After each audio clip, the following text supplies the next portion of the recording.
Assalamualaikum warahmatullahi wabarakatuh. Perkenalkan, nama saya Sri Anggun dari Prodi Pendidikan Biologi kelas 7A Universitas Cokro Aminoto Palopo.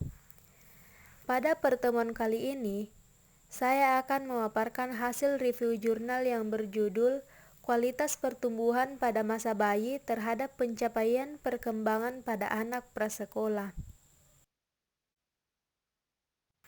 Yang pertama ada abstrak.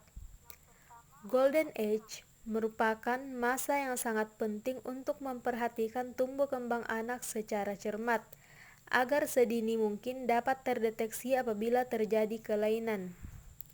Kelainan yang sering terjadi pada masa tumbuh kembang adalah masalah status gizi sebagai indikator pencapaian pertumbuhan dan kemampuan dalam pencapaian tugas perkembangan sebagai indikator dari perkembangan. Kegagalan pertumbuhan paling gawat terjadi pada usia 6-18 bulan. Nah, hal ini disebabkan karena keadaan gizi ibu selama hamil, pola makan bayi yang salah, dan penyakit infeksi.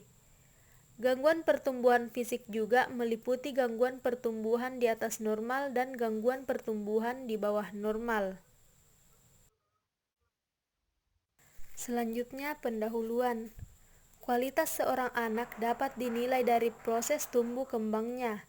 Proses tumbuh kembang merupakan hasil infeksi faktor genetik atau keturunan, yaitu faktor berhubungan dengan gen yang berasal dari ayah dan ibu, dan faktor lingkungan meliputi biologis, fisik, psikologis, dan sosial.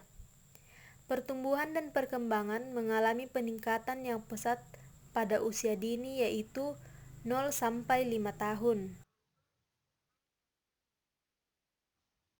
Selanjutnya ada metode.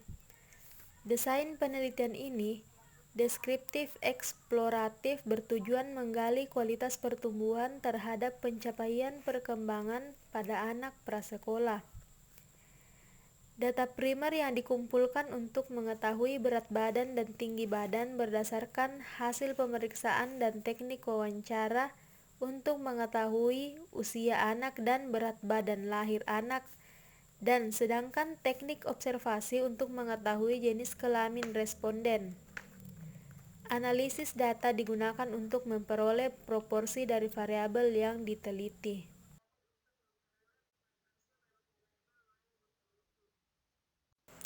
Selanjutnya ada hasil. Hasil penelitian diketahui proporsi kualitas pertumbuhan pada masa bayi sebagian besar berada di kelompok kurang baik, yaitu 67,7%. Proporsi perkembangan anak pada masa prasekolah sebagian besar berada di kelompok sesuai perkembangan, yaitu 67,7%.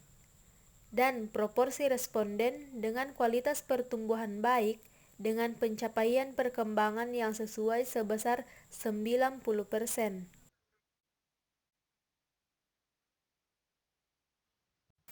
Jadi dapat disimpulkan, yang pertama, proporsi kualitas pertumbuhan pada masa bayi sebagian besar berada di kelompok kurang baik, yaitu 67,7%. Yang kedua, proporsi perkembangan anak pada masa prasekolah sebagian besar berada di kelompok sesuai perkembangan, yaitu 67,7%. Yang ketiga, proporsi responden dengan kualitas pertumbuhan baik dengan pencapaian perkembangan yang sesuai sebesar 90%. Itulah pemaparan hasil review jurnal yang dapat saya sampaikan. Kurang dan lebihnya mohon dimaafkan. Assalamualaikum warahmatullahi wabarakatuh.